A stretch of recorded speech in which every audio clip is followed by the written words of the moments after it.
यह पहाड़ी मिट्टी के बीच में, पत्थरों के बीच में उगता है। इसका नाम दोधा। तो इसमें अभी फूल लगे हुए हैं और मैं मेरे घर पर इसको प्लांट करने का प्रयास कर रहा हूँ। चूँकि ये पहाड़ी क्षेत्र में होता है, यह यहाँ होगा या नहीं होगा एक अलग विषय है, लेकिन मैं एक प्रयास कर रहा हूँ और यह दोधा है। तो दोस्तों आज इसको हम एक हमारे घर पर लगाने का प्रयास करेंगे। ठीक ये जो आपको मैं फूल दिखा रहा हूँ, यह फूल ही इस खिरोली की बनने की कगार पर है। ठीक ये इसी के अंदर लगते हैं। तो मेरे घर पे ये लगा रहा हूँ और बारिश का मौसम भी है, जैसा ऊपर मेरे दोस्त को कहूँगा ये दृश्य दिखाने का प्रयास करेगा। तो इसी बारिश में ये होते हैं। गांव के लोग एक और बात भी कहते हैं कि जब बिजली चमकती है तो बिजली की कड़क से यह पैदा होता है। चूँकि यह एक वैज्ञानिक बात पे हम जब जाए तो इसका तथ्य एक अलग हो सकता है। तो ठीक दोस्तों, मैंने आपको दोधा बताया, यह खिरोली है। इसको खिरनी भी कहते हैं, इसको दूधिया भी कहते हैं।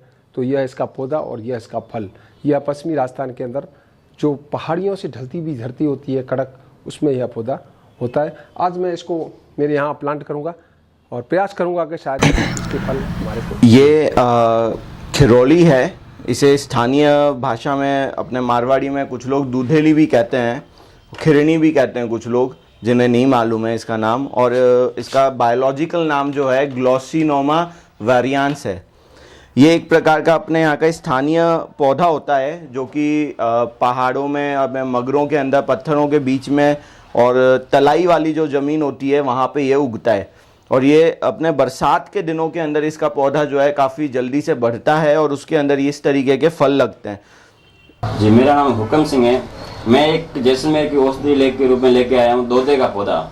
ये पौधा है जो जैसलमेर के कठोर भूमि, जहाँ मुर्ड बोला जाता है, वहाँ पे ये पाया जाता है। हाँ, ये इस पौधे के अंदर ये लगती है ये। और इस पौधे के अंदर जो ये खिरोड़ी होती है, ये बारिश के इसी मौसम में होता है। जैसे ये सितंबर अक्टूबर का मौसम होता है बारिश का, उस मौसम में होता है। ये एक जैसलमेर का जो माना जाए तो एक मेवा है। अच्छा। हाँ, इसमें क्या है, खाने के लिए कच्ची, मतलब खाने के लिए बहुत ही अच्छी रहती है और सब्जी भी इसकी बहुत ही अच्छी बनती है। और ये जैसे कठोर भूमि रहती है, जहाँ जो कठोर जगह रहती है, उसी जगह पे ये पौधा पनपता है। देखो, पुराने ज़माने से इसको तो बहुत ही मतलब अच्छे चाव से इसको खाते हैं। और इसमें ये बता दें कि ये शरीर के लिए पौष्टिक आहार है ये।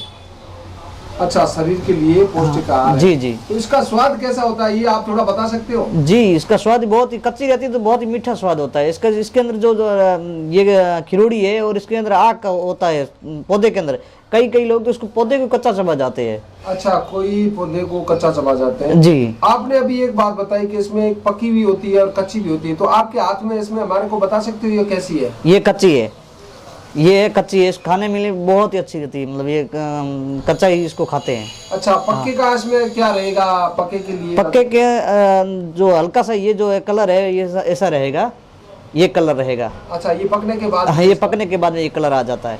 और इसके अंदर जैसे आग के डोडा रहता है, उसकी तरह इसमें सेम बीज होते हैं, वो पक जाते हैं। पक जाने के बाद में ये ऑटोमेटिक फूट के तो फिर उड़ जाते हैं ये इसके बीज। तो ज्यादातर क्या कहते हैं, अपने जो समतल, जो कड़क, हाँ, कड़क भूमि रहती है, जैसे मगरे और जो पर्वतीय इलाका है, जो जैसे छोटा मोटा, जो हमारी भाषा में मगरा कहते हैं, उस जगह पे ये ज़्यादा होती है। और ये जो फल है, ये हमारे यहाँ का एक मुख्य एनर्जी स्रोत जिसे हम कह सकते हैं वो रहा है। 1000 सालों तक जो है, जब सेब और अंगूर वगैरह यहाँ रेगिस्तान में नहीं उपलब्ध होते थे, तो यही हमारा देसी फल था। इसके अंदर से एक हल्का सा मीठा दूध निकलता है, सफ़ेद रंग का, जैसे आंकड़े और में निकलता है। वो काफ़ी मतलब स्वाद होता है इसके अंदर। के अंदर जो है कार्बोहाइड्रेट्स है, फ्लेवोनॉइड्स हैं, वो इसमें प्रचुर मात्रा में हैं। अगर आपको थकान हो रही है और आपने इसके 2-3 फल खा लिए तो आपकी थकान जो है दूर हो जाएगी। और अपने यहाँ पे जो भील समुदाय है जैसलमेर का और जैसलमेर के आसपास का, जो सिंध वगैरह के क्षेत्रों का, वो इसको इसके फलों का जो रस है वो निकाल के, वो उससे सर्दी लगती है। बारिश के सीज़न में अक्सर हमें सर्दी जुकाम की समस्या हो जाती है, तो वो इसका प्रयोग अपना सर्दी जुकाम सही करने में भी करते हैं। अपने कफ़ की समस्या है, इसको खाने से कफ़ जो है वो काफ़ी बाहर आ जाता है। और इसका मेन जो मुख्य प्रयोग जो रहा है अपने यहाँ पे, वो इसको ग्रामीण अंचल में आज भी जो औरतें हैं वो इसकी सब्जी बनाती हैं। इसको जो है बाहर से इकट्ठा करा जाता है और इसको बेचा नहीं जाता अक्सर, और इसकी सब्जी बनाई जाती है, जो कि नॉर्मल हम जैसे भिंडी आलू की सब्जी बनाते हैं उसी तरीके से इसकी सब्जी बना लेते हैं। क्योंकि मेरे हिसाब से इसको बचाकर और इसकी खेती करनी चाहिए किसान भाइयों को, क्योंकि इसकी खेती की सबसे बढ़िया जो बात है वो ये है कि ये एक रेगिस्तानी पौधा है, इसमें कोई बीमारी वगैरह नहीं लगती। अगर हम इसके पौधे उगाते हैं और हम इसको खेती के अंदर लेके, तो हमें सिंचाई कम करनी पड़ेगी, हमें दवाइयों की खर्चा कम करना पड़ेगा, उर्वरक का खर्चा हमारा कम हो जाएगा और ये पूर्णतः जैविक उगेगा।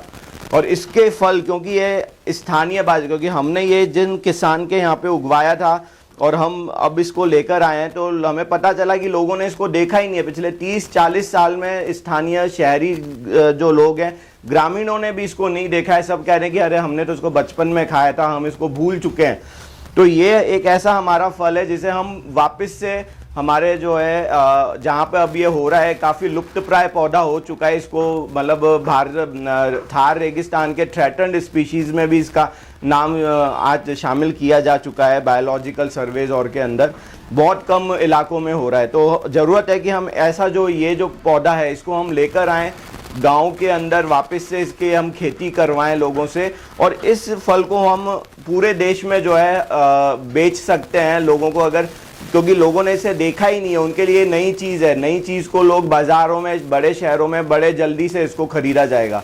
यहाँ पर भी क्योंकि हमने जितना भी लेकर आए थे, जितना हमारे खेत में उगा, जहाँ पे हमने इसको उगवाया था, तो वहाँ से ये सारा का सारा जो है 2 दिन में ही सेल हो गया। नमस्कार दोस्तों, वॉइस शॉप जैसलमेर में आपका एक बार फिर स्वागत है। दोस्तों, हम कई तरह के वीडियो बनाते रहते हैं।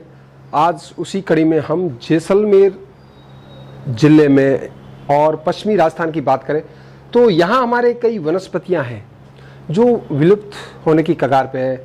चूँकि आज हमने कई लोगों से बातचीत की, यहाँ एक खिरोड़ी होती है, दूधे के अंदर ये खिरोड़ियाँ होती है। इसके ऊपर हल्के हल्के ये जो आपको कांटे नुमा है, लेकिन ये सॉफ्ट है बहुत। ये टूट गया, इसके अंदर दूध है। तो दोस्तों, ये दूध निकल रहा है, देखो यह अभी कच्ची है, तो यह मीठा होता है। तो यह खिरोड़ी यहाँ की वनस्पति है।